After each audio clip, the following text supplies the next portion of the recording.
So atin pong napanood muli mga kapolitika itong si Asia Rose Simpson dito sa kanyang isinuot doon sa opening ceremony ng Miss World 2026. Dahil kagabi na nga po yung kailang opening ceremony at napanood rin po natin yung kanyang isinuot, yung traditional costume ng mga Vietnamese na Ao Dai at maganda yung kanyang performance doon.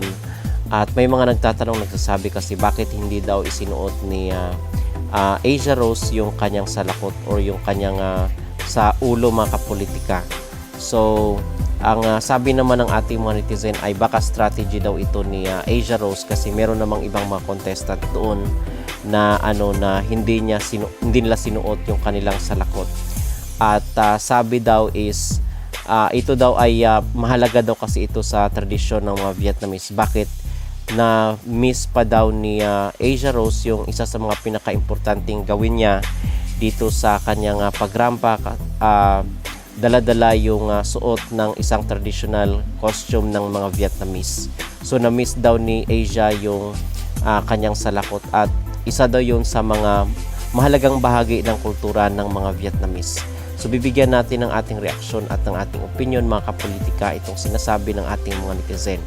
So sa tingin ko naman kung yung iba is hindi nila sinuot kasi yung ayos ng buhok ni Asia Rose is parang hindi na magkasya pag sinuot niya yung di ba yung salakot niya doon. So parang hindi na magkasya. So it might be also a strategy for Asia Rose kasi while everyone is having their salakot, I think her team and hairstylist decided for her not to wear it.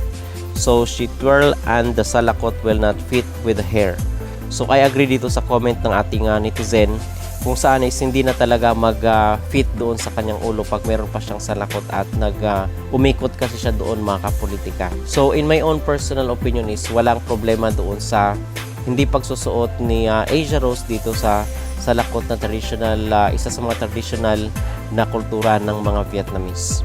Okay, so yun po ang aking maging reaction at narito naman po yung ilan sa mga komento ng ating netizen. Knowing Miss World organization, they are very strict pagdating sa mga ganyang rules. Kaya nga na-unplace si Katarina Rodriguez. We love Asia but it is such a very simple act to bring your hat with you on stage yet you missed it. Okay lang sa twirl pero yung hat ang bigat ng kamalian nun kasi that presentation is actually about the hat yet di mo nadala. Sana nanghiram na lang siya sa ibang delegates from other continents kung totoong na-misplace niya ang hat niya. Ito yung maganda sa walang nag-i-expect masyado. Meaning, less pressure sa kandidata. Kaya yung ganitong eksena magugulat ka talaga. Kaya Asia, mag-enjoy ka lang dyan. Magtiwala ka lang sa plan ng team nyo to your journey dyan sa Miss World. Give your best yung alam mong best mo kasi ikaw yan. Huwag mo pakinggan yung best na pinapagawa sa iyo ng iba. Hayaan mo silang sumali sa Miss World. So, ito yung ilan sa mga comment mga kapolitika ng ating mga netizen kung saan ay patungkol nga doon sa salakot ni Asia Rose Simpson na ang iba ang sinasabi ay na-misplace daw ni Asia kung kaya hindi niya na nasuot. Pero I believe na ito ay isang estratehiya niya dito sa kanyang pagrampa gamit yung traditional costume ng mga Vietnamese.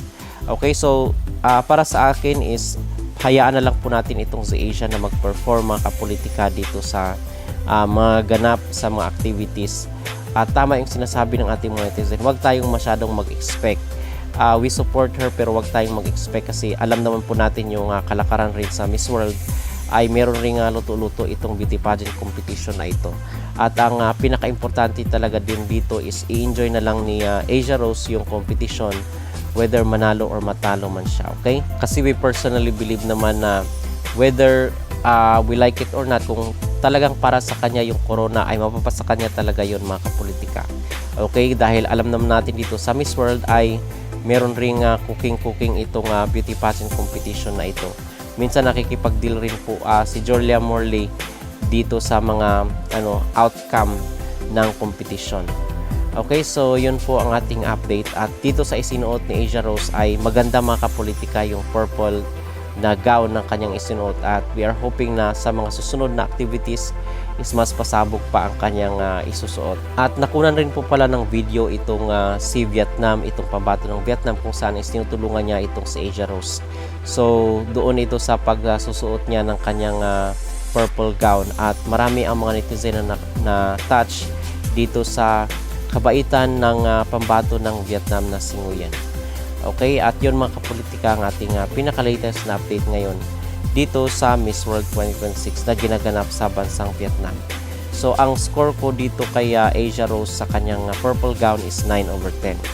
Kung kayo ang tatanungin ano po ang inyong magreaksyon sa gown at sa styling ni Asia Rose dito sa Miss World opening ceremony, mag-comment down below at huwag kalimutang mag-like at mag-subscribe na rin kayo para updated kayo sa ating mga latest issue.